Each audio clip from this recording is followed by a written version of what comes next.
Assalamualaikum warahmatullahi wabarakatuh. Selamat datang kembali di channel Narasi Misteri. Sebuah janji persahabatan yang hancur lebur karena pengkhianatan paling keji.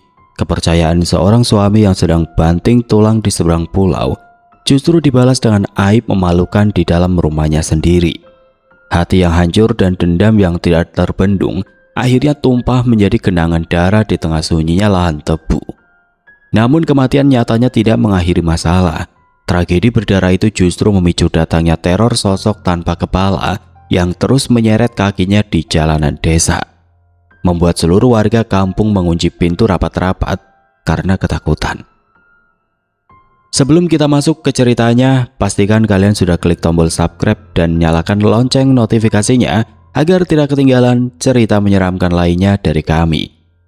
Dan tanpa berlama-lama lagi, langsung saja kita masuk ke ceritanya.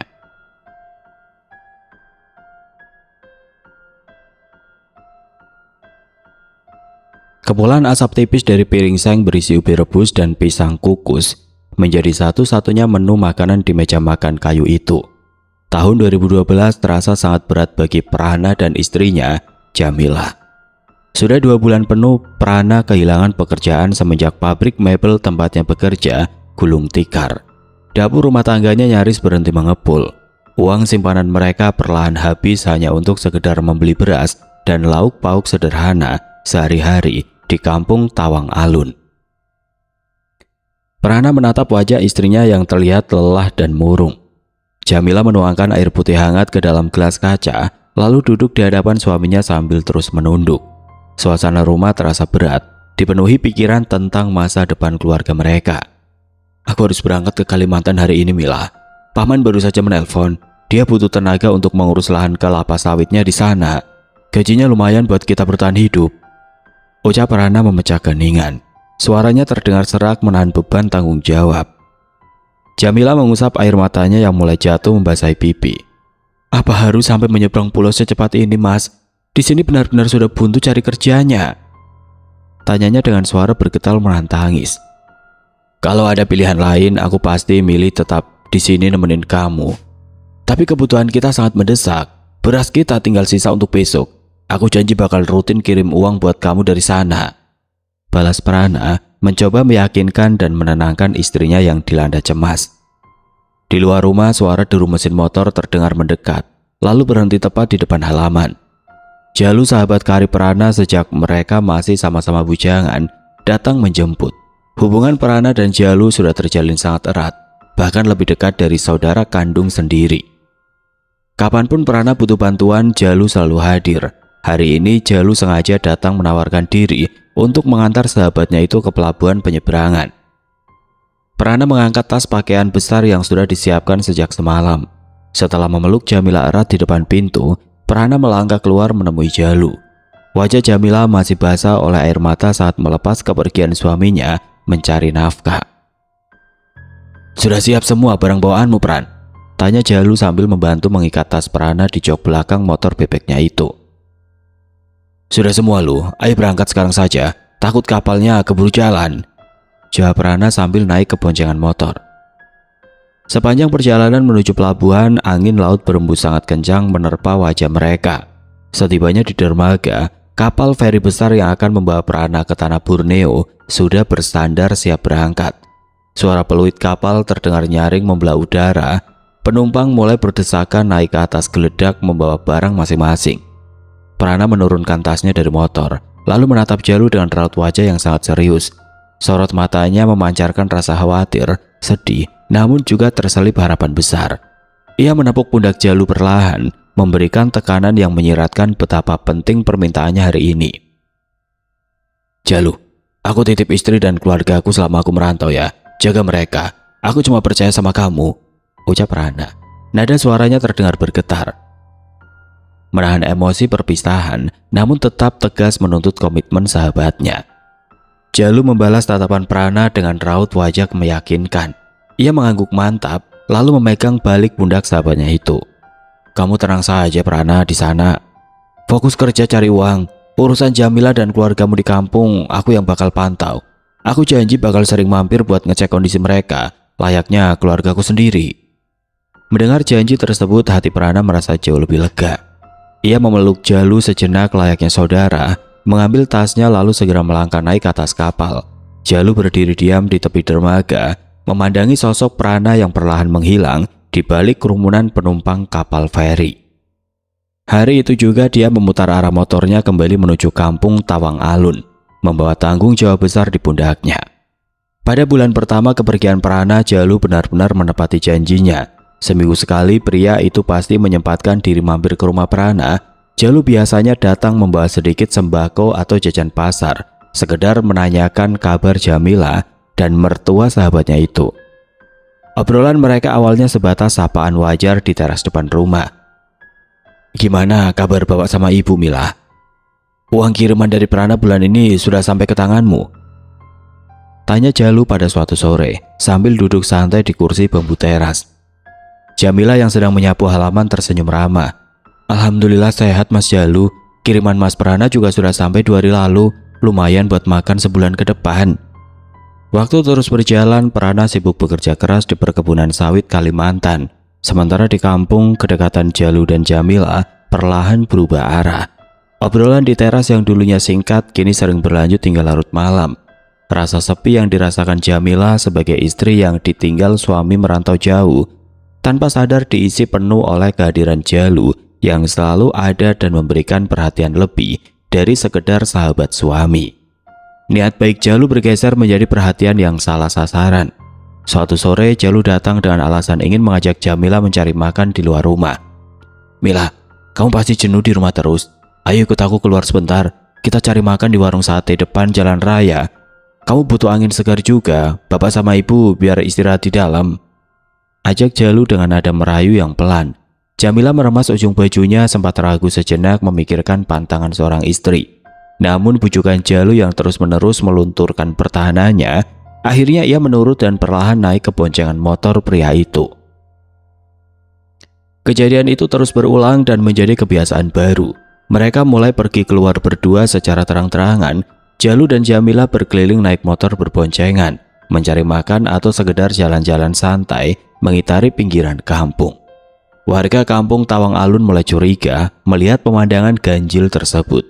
Bisik-bisik tetangga menyebar begitu cepat, terdengar nyaring dari warung sayur hingga pos ronda. Bu Darmi, tetangga sebelah rumah, menegur Jamila secara langsung saat berpapasan di jalan sempit kampung. "Mila, kamu itu istri orang. Suamimu banting tulang di seberang pulau. Kok kamu malah keluyuran boncengan sama Jalu terus? Hati-hati, omongan warga desa ini pedas. Nanti jadi fitnah," tegur Bu Darmi dengan nada sinis dan tatapan tajam. Jamila menunduk. Wajahnya memerah menahan malu sekaligus marah. "Mas Jalu cuma bantu urus rumah, Bu.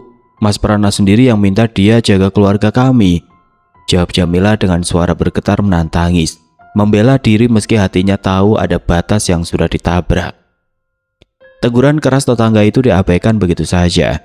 Jalu dan Jamila seolah menutup mata dan telinga dari semua gunjingan warga. Keduanya semakin tenggelam dalam hubungan asmara terlarang, perlahan mengkhianati kepercayaan besar yang sudah Prana titipkan di pelabuhan. Pengkhianatan kepercayaan yang dititipkan Prana di pelabuhan itu akhirnya mendatangkan malapetaka. Hampir 2 tahun sudah Prana banting tulang memeras keringat di perkebunan kelapa sawit Kalimantan demi menafkahi keluarganya. Selama itu pula hubungan gelap Jalu dan Jamila di kampung Tawang Alun berlanjut semakin jauh dari batas wajar. Kecerobohan mereka berdua pada akhirnya berujung sangat fatal bagi semua pihak. Jamila positif mengandung. Beberapa bulan berlalu sejak awal kehamilan itu, perubahan fisik pada tubuh Jamila perlahan makin terlihat jelas. Perutnya mulai membesar dan menyembul di balik bajunya. Tiap kali ia berjalan keluar rumah menuju warung sayur, ibu-ibu kampung langsung berhenti, memilih dagangan dan mulai berbisik keras. "Loh, suaminya kan sudah hampir 2 tahun merantau nggak pulang-pulang. Kok perutnya Mila membelendung membesar begitu ya?" sindir seorang ibu dengan nada sinis yang sengaja dikeraskan. "Ya namanya juga sering jalan berduaan sama Jalu sampai malam. Suami capek kerja, istri malah enak-enakan sama sahabat suaminya," timbal tetangga lainnya sambil melirik tajam. Mendengar cemoohan kasar itu, Jamila hanya bisa menunduk dan mempercepat langkahnya sambil menutupi perut dengan ujung daster. Wajahnya pucat pasti menahan malu bercampur takut. Kabar memalukan soal perut Jamila yang membesar langsung menyebar cepat, menjadi gunjingan utama satu kampung. Situasi ini membuat keluarga besar Prana sangat terpukul. Keponakan Prana yang bernama Anton merasa muak terus-terusan mendengar pamannya dihina dan dihianati sedemikian rupa. Anton merasa harus segera bertindak sebelum fitnah semakin liar, meskipun ia tahu kenyataan pahit ini pasti akan menghancurkan hati pamannya di perantauan. Sore harinya Anton pergi ke pinggir lapangan kampung yang sepi. Tangannya gemetar saat menekan nomor telepon genggam Prana. Nada sambung terdengar beberapa kali sebelum akhirnya suara berat dan ramah pamannya menjawab dari seberang pulau. Halo Ton, ada apa tumben telepon sore-sore begini? Jamila sama bapak ibu di rumah sehat semua kan? Sapa Prana dengan nada lelah sehabis kerja, namun masih terdengar antusias. Anton menelan ludah, suaranya tertahan di tenggorokan cukup lama. Halo, Mang Prana. Maaf sebelumnya kalau Anton bawa kabar buruk. Mang Prana harus segera pulang ke kampung sekarang juga. Kabar buruk apa Ton? Istriku sakit. Tanya Prana mulai panik dan bingung. Bukan sakit Mang, Bi Jamila hamil. Orang sekampung tahu dia sering pergi berduaan sama Mang Jalu. Perut Bi Jamila sekarang sudah besar banget Mang. Ucap Anton dengan suara bergetar dan nafas memburu. Hening seketika menyelimuti ujung telepon. Udara tiba-tiba terasa mencekik leher Prana, jantungnya berdegup sangat kencang hingga dadanya terasa sakit. Pegangan tangannya pada telepon genggam mengeras hingga uratnya menonjol.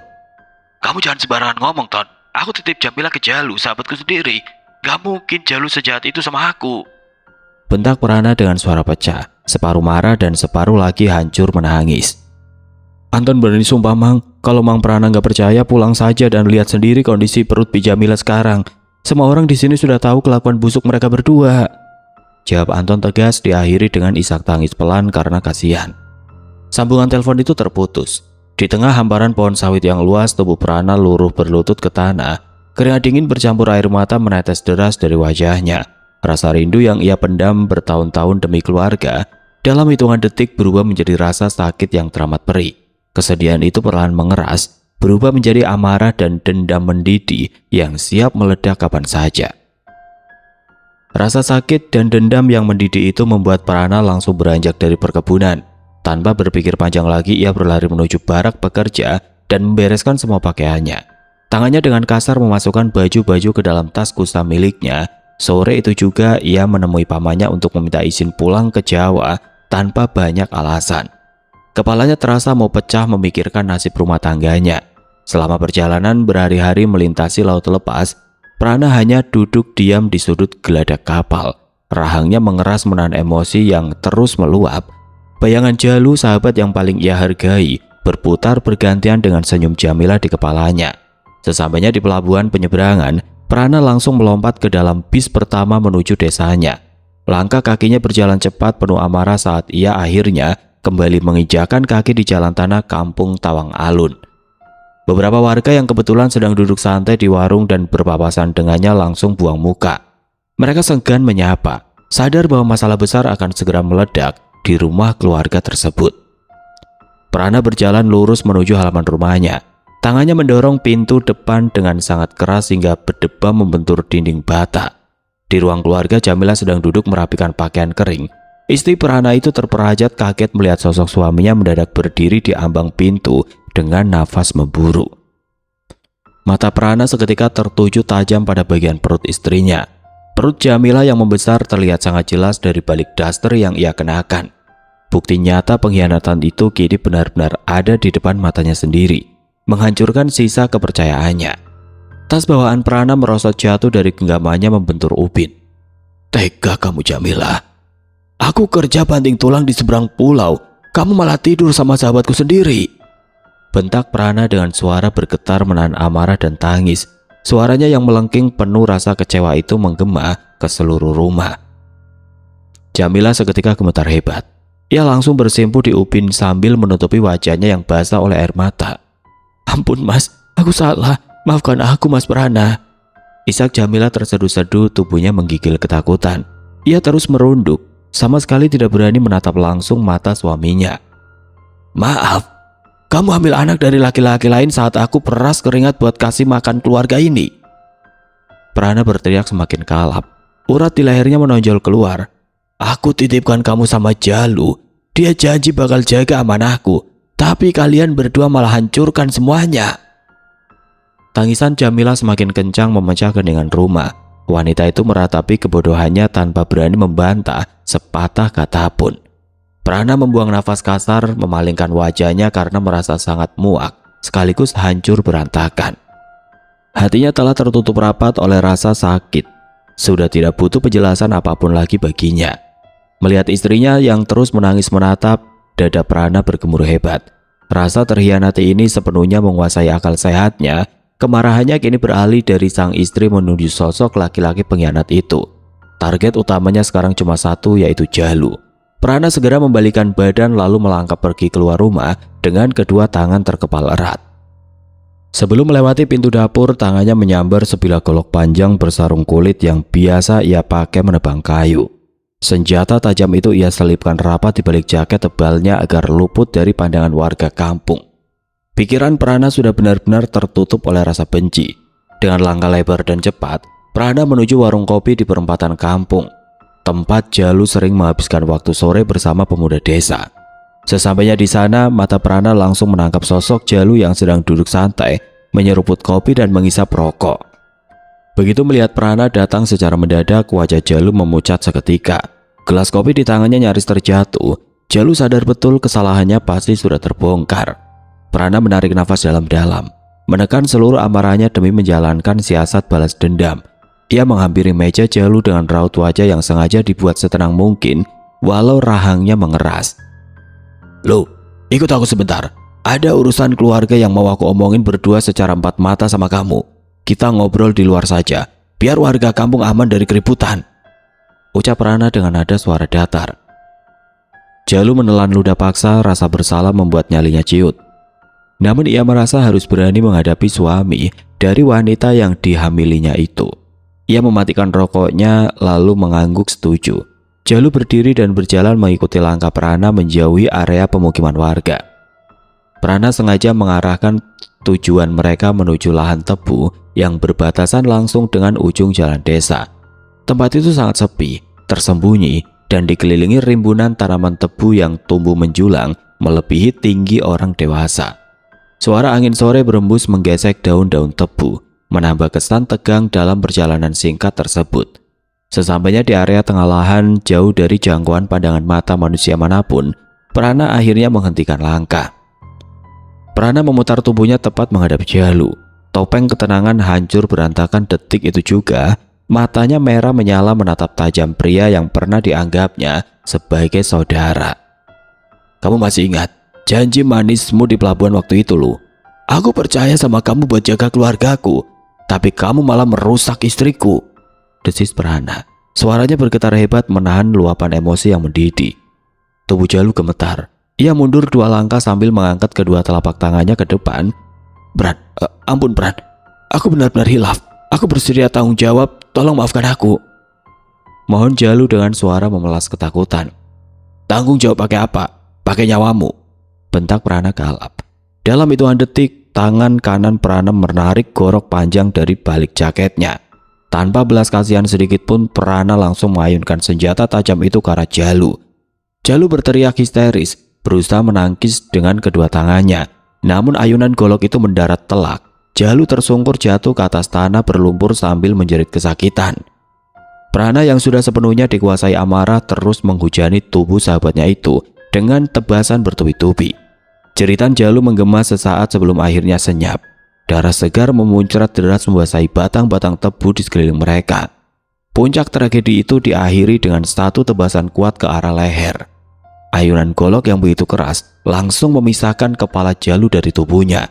Jasad sahabat karib yang berkhianat itu tergeletak mengenaskan, bersimbah darah di tengah sunyinya lahan tebu. Malam pun berlalu, angin dingin perlahan berganti menjadi embun pagi. Matahari mulai muncul menerangi kampung Tawang Alun. Pagi itu aktivitas warga desa berjalan seperti rutinitas biasa. Pak Karto dan 2 tetangganya berjalan beriringan menyusuri jalan setapak pinggir lahan tebu, memanggul cangkul untuk menggarap sawah mereka di ujung desa. Langkah Pak Karto mendadak terhenti saat mencium bau anyir darah yang sangat menyengat hidung. Matanya tertuju pada kerumunan lalat hijau yang berterbangan di sela-sela rimbunan tanaman tebu. Tepat di area batangnya, banyak yang patah berantakan. Merasa curiga ada hewan mati, Pak Karto menyibak daun tebu yang lebat itu dengan ujung cangkulnya. Astagfirullahaladzim, Gusti Pangeran, tolong, ada mayat, tolong! Jerit Pak Karto sekeras-kerasnya. Dia langsung mundur dan jatuh terduduk di tanah berlumpur. Tubuhnya gemetar hebat melihat sesosok tubuh manusia tanpa kepala tergeletak kaku. Dua temannya lekas berlari menghampiri dan ikut panik melihat pemandangan mengerikan tersebut. Pakaian jasad itu sama persis dengan baju yang dikenakan Jalu kemarin sore. Berita penemuan mayat itu langsung membuat geger seluruh kampung Tawang Alun dalam hitungan menit. Ratusan warga berhamburan berlari menuju pinggiran lahan tebu. Kepala desa yang mendapat laporan bergegas menghubungi pihak kepolisian. Mobil patroli polisi tidak lama datang dengan bunyi sirine meraung-raung membelah keramaian warga. Petugas bergegas turun dan memasang garis kuning polisi untuk menahan warga yang terus berdesakan ingin melihat dari dekat. Potongan kepala Jalu akhirnya ditemukan oleh petugas tertutup daun-daun tebu kering. Sementara warga sibuk mengerumuni lokasi kejadian, Prana justru sedang duduk diam di kursi kayu teras rumahnya. Pakaiannya masih dipenuhi bercak noda merah yang mulai mengering, menempel di kain. Sebilah golok panjang bersarung kulit tergeletak begitu saja di atas meja bambu depannya. Dari dalam rumah terdengar suara Jamila menangis sesegukan, meratapi nasib keluarganya yang hancur berantakan. Beberapa polisi yang sudah mendapat keterangan dari saksi mata di warung kopi tentang kepergian Jalu bersama Prana kemarin sore langsung mendatangi rumah Prana. Puluhan warga kampung yang ikut penasaran mengekor rapat di belakang para petugas keamanan. Polisi berjalan waspada mendekati teras rumah dan langsung mengamankan senjata tajam di atas meja. Prana sama sekali enggan melawan saat kedua tangannya ditarik ke belakang dan diborgol. Pria itu berdiri tenang, menatap lurus penuh amarah ke arah para petugas dan kerumunan tetangganya. Bapak Prana, Anda kami tangkap atas pembunuhan saudara Jalu, tegas salah satu polisi sambil memegang pundak Prana. Mendengar ucapan polisi, tangis Jamila makin kencang. Warga saling berbisik ngeri menyadari pelakunya adalah suami yang baru pulang merantau itu. Benar Pak, saya yang memenggal leher Jalu di lahan tebu itu, jawab Prana dengan suara lantang, sengaja membiarkan semua tetangganya mendengar. Dia pantas mati. Saya titipkan nyawa dan kehormatan istri saya ke dia saat saya merantau cari makan. Tapi dia malah menghamili istri saya. Laki-laki mana yang sanggup menahan pengkhianatan sebusuk itu? Halaman rumah Prana mendadak hening mencekam. Polisi segera menggiring Prana menuju mobil patroli, membawanya pergi dari kampung Tawang Alun. Setelah mobil patroli yang membawa Prana menjauh dan menghilang dari pandangan, warga kampung Tawang Alun perlahan membubarkan diri. Mereka kembali ke rumah masing-masing dengan perasaan was-was. Pembicaraan tentang kejadian tragis pagi tadi membuat suasana kampung berubah menjadi sangat tegang saat malam hari tiba. Sebagian besar warga memilih menutup pintu rumah mereka rapat-rapat lebih awal dari biasanya. Namun urusan perut dan sawah tetap harus berjalan. Malam harinya seorang petani tua bernama Mbah Darmo terpaksa pergi ke area persawahan di ujung desa. Saluran irigasi jatah untuk petak sawahnya baru mengalir deras selepas isya.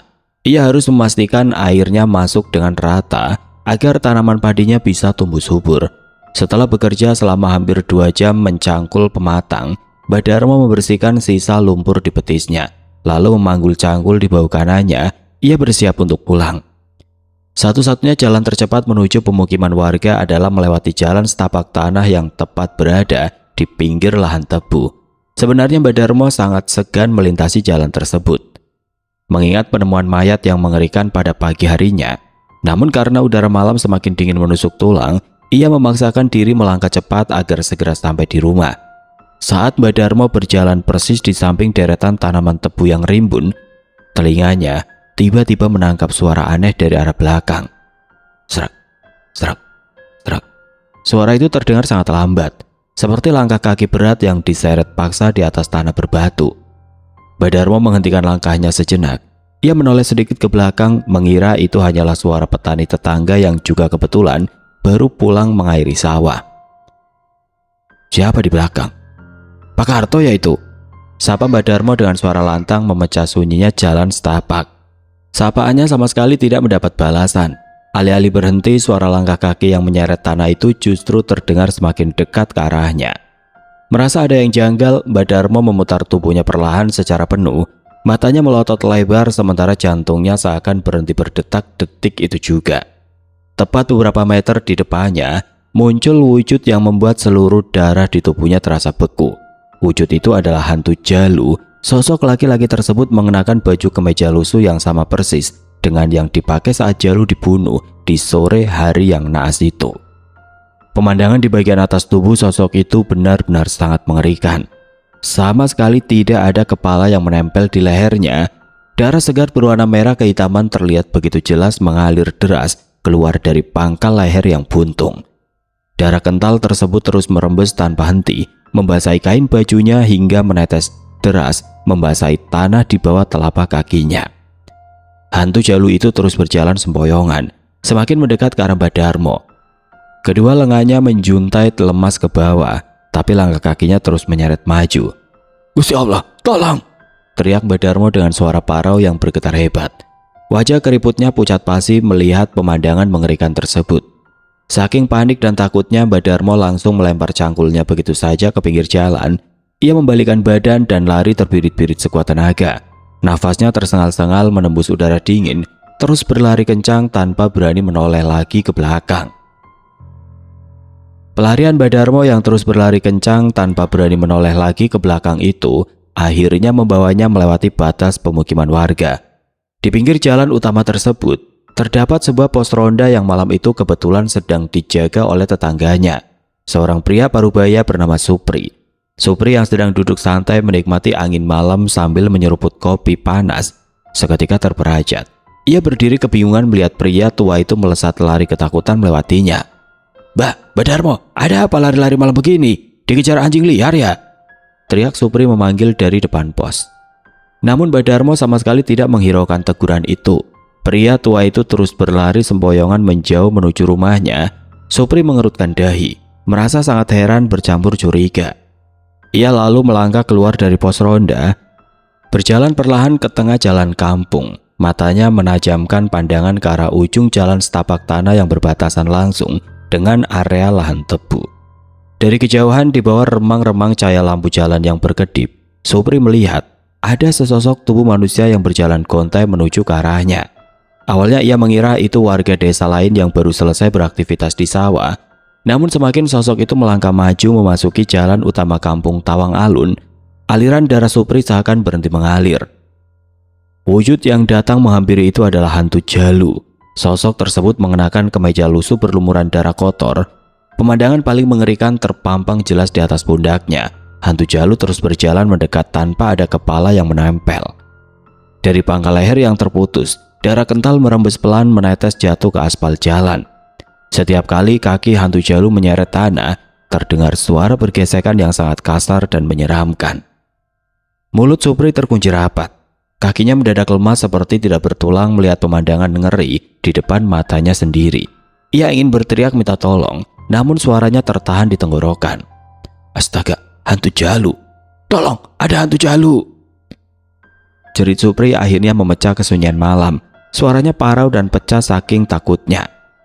Tanpa membuang waktu, Supri berbalik arah secepat kilat. Ia lari sekencang mungkin menuju rumahnya yang berjarak hanya beberapa meter dari pos ronda, membiarkan cangkir kopinya terguling jatuh ke tanah. Sesampainya di depan pintu, tangannya bergetar hebat saat memutar kunci. Begitu berhasil masuk, ia langsung membanting pintu dan menguncinya rapat-rapat dari dalam. Tidak cukup sampai di situ, Supri menarik meja kayu berat untuk menahan daun pintu agar benar-benar tertutup aman. Teriakan keras Supri barusan rupanya memicu kepanikan luar biasa. Kabar mengenai sosok tanpa kepala yang masuk pemukiman langsung menyebar cepat. Para tetangga yang sempat mendengar cerita itu segera memerintahkan anggota keluarganya untuk masuk ke dalam kamar. Malam itu juga, warga secara serempak mematikan lampu teras. Semua pintu dan jendela dikunci rapat. Kampung Tawang Alun seketika berubah menjadi sangat sepi dan mencekam. Tidak ada satupun warga yang berani bersuara, menyisakan jalanan yang kini dikuasai oleh teror sang hantu Jalu. Keesokan paginya matahari bersinar terang seperti biasa, tetapi suasana desa terasa sangat tegang Cerita mengerikan yang dialami Mbah Darmo dan Supri semalam menyebar sangat cepat dari mulut ke mulut saat warga berkumpul di warung sayur. Seluruh warga kampung Tawang Alun geger membicarakan sosok hantu buntung itu dengan nada cemas. Rasa takut yang nyata mulai menjalar masuk ke setiap rumah. Hari berganti hari, teror mengerikan ini terus berlanjut hingga genap seminggu lamanya. Ketakutan perlahan melumpuhkan seluruh rutinitas warga. Bapak-bapak yang mendapat jadwal ronda malam merasakan sendiri ancaman tersebut secara langsung. Pada malam keempat saat waktu menunjukkan pukul 10:30 malam, dua peronda bernama Pak Yanto dan Pak Haris sedang duduk berjaga di pos utama. Tiba-tiba telinga mereka berdua mendengar dengan sangat jelas suara langkah kaki berat yang menyeret tanah dari arah jalan setapak dekat lahan tebu. "Dengar itu, Riz, suara seretan kaki itu datang lagi dari arah ladang," bisik Pak Yanto sambil memegang erat pentungan kayunya. Seluruh tubuhnya merinding hebat. "Iya Pak, persis seperti cerita Supri kemarin. Mending kita masuk ke dalam pos saja sekarang. Tutup pintunya rapat-rapat," jawab Pak Haris dengan bibir bergetar pucat. Mereka berdua buru-buru mengurung diri, duduk meringkuk dan menahan nafas sampai suara langkah menyeret itu perlahan menjauh. Keadaan yang sama mencekamnya juga dialami oleh para petani. Para suami yang biasanya rutin mengecek saluran air sawah pada malam hari terpaksa membatalkan niat mereka. Para istri menangis, melarang keras suaminya keluar melangkah dari ambang pintu. Pak Karto dan dua temannya pernah mencoba nekat pergi berombongan ke sawah membawa lampu senter besar. Namun baru saja rombongan kecil itu sampai di batas jalan setapak pinggir tanah tersebut, nyali mereka langsung runtuh. Dari jarak belasan meter, sorot lampu senter mereka menangkap wujud hantu Jalu yang sedang mondar-mandir di pinggir ladang tebu. Sosok laki-laki itu mengenakan pakaian lusuh kotor penuh noda darah kering. Pemandangan leher tanpa kepala itu terlihat sangat jelas di bawah cahaya senter. Darah segar berwarna merah kehitaman terus mengucur deras dari pangkal leher yang terputus, menetes jatuh membasahi tanah berlumpur di bawah pijakannya. Hantu Jalu itu terus berjalan gontai bergerak maju mundur menjaga area lahan tebu tersebut. "Astagfirullah, itu benar-benar hantu Jalu. Mundur, ayo cepat lari," seru Pak Karto dengan suara parau menahan panik. Mereka bertiga sontak berbalik arah, berlari pulang sekencang mungkin untuk menyelamatkan diri. Selama seminggu penuh yang sangat menyiksa itu, aktivitas malam di kampung Tawang Alun benar-benar mati dan lumpuh total. Begitu jarum jam dinding berdetak melewati angka 8 malam. Jalanan desa langsung bersih dari manusia. Pintu depan dan jendela rumah diganjal menggunakan meja kayu dari dalam. Warga lebih memilih mengurung diri di kamar tidur, membiarkan jalanan tanah desa dikuasai sepenuhnya oleh hantu Jalu sampai matahari terbit keesokan paginya. Memasuki hari ketujuh, keadaan kampung Tawang Alun makin parah dan tidak kondusif. Warga benar-benar kehabisan akal menghadapi teror yang mengancam keselamatan dan mata pencaharian mereka. Tanaman padi di sawah banyak yang mulai mengering karena tidak ada satupun petani yang berani membuka saluran air irigasi saat malam tiba. Kiai Hasan, tokoh agama yang sangat dihormati di desa itu, akhirnya turun tangan mengambil tindakan tegas. Pagi itu juga beliau meminta kepala desa mengumpulkan seluruh bapak-bapak dan pemuda di halaman teras masjid. Wajah Kiai Hasan terlihat tenang namun memancarkan wibawa saat menatap warganya yang pucat pasi karena kurang tidur. "Bapak-bapak semua, kita tidak bisa terus-terusan sembunyi ketakutan di dalam rumah seperti ini," ucap Kiai Hasan dengan suara lantang dan tegas. "Jalu meninggal dengan cara yang sangat tragis dan menyakitkan. Amarah Prana memang sudah terbayar lunas, tapi arwah Jalu justru tersiksa. Nanti malam sehabis sholat isya bawa tikar kalian masing-masing. Kita akan menggelar doa bersama dan tahlilan tepat di pinggir lahan tebu itu." Pak Karto yang duduk di barisan depan langsung menyaut dengan nada gentar. "Apa tidak bahaya Pak Kiai? Hantu Jalu itu sangat mengerikan. Lehernya putus dan darahnya terus mengalir menetes ke tanah." "Insya Allah aman, Pak Karto. Kita datang memohon kepada Tuhan, mengirim doa agar arwahnya tenang dan tidak lagi mengganggu kampung kita," jawab Kiai Hasan meyakinkan para warganya. Malam harinya puluhan pria dewasa dan pemuda kampung berjalan beriringan membawa lampu tempel dan tikar pandan. Mereka menggelar tikar memanjang di tengah jalan setapak tanah yang berbatasan langsung dengan hamparan lahan tebu, titik yang paling dekat dengan lokasi jenazah Jalu pertama kali ditemukan. Angin malam berembus dingin menggesek daun-daun tebu, menciptakan suara bising. Suara lantunan surat Yasin dan zikir tahlil mulai menggema memecah kesunyian malam, dipimpin langsung oleh Kyai Hasan. Semua warga menundukkan kepala, membaca doa dengan suara bergetar namun sangat khusyuk. Di tengah pembacaan doa yang semakin serempak, angin mendadak bertiup kencang. Beberapa warga menyempatkan diri melirik ke arah sela-sela rimbunan tebu. Di sana dari jarak beberapa meter, wujud hantu Jalu muncul berdiri diam menghadap kerumunan warga. Sosok laki-laki tanpa kepala itu masih mengenakan kemeja lusuh yang kotor bersimbah darah. Darah merah kehitaman menetes pelan dari pangkal lehernya yang terputus membasahi ujung kakinya. Namun ajaibnya, kali ini hantu Jalu sama sekali tidak melangkah maju mendekati warga seperti malam-malam sebelumnya. Hantu Jalu hanya berdiri mematung di tempatnya. Seiring dengan selesainya kalimat doa penutup yang diucapkan oleh Kyai Hasan, sosok hantu Jalu itu perlahan berbalik arah. Hantu Jalu menyeret kakinya berjalan menjauh masuk ke bagian tengah hamparan lahan tebu dan akhirnya menghilang sepenuhnya dari pandangan mata. Sejak tahlilan malam itu selesai, wujud hantu Jalu benar-benar tidak pernah muncul lagi di kampung Tawang Alun. Warga perlahan kembali beraktivitas normal tanpa rasa was-was. Prana kini harus mendekam mempertanggungjawabkan perbuatannya di balik jeruji besi penjara untuk waktu belasan tahun. Di sisi lain, Jamila terpaksa hidup menanggung beban rasa malu dan penyesalan yang sangat dalam, membesarkan anak hasil pengkhianatan itu sendirian. Kisah tragis tadi membuktikan bahwa amarah dan pengkhianatan tidak pernah membawa akhir yang baik bagi yang hidup maupun yang berpulang. Semoga cerita ini bisa menjadi pelajaran berharga untuk kita semua agar selalu menjaga kepercayaan dan menahan diri dari murka. Terima kasih sudah mendengarkan sampai selesai. Sampai jumpa di kisah-kisah misteri berikutnya. Akhir kata, wassalamualaikum warahmatullahi wabarakatuh.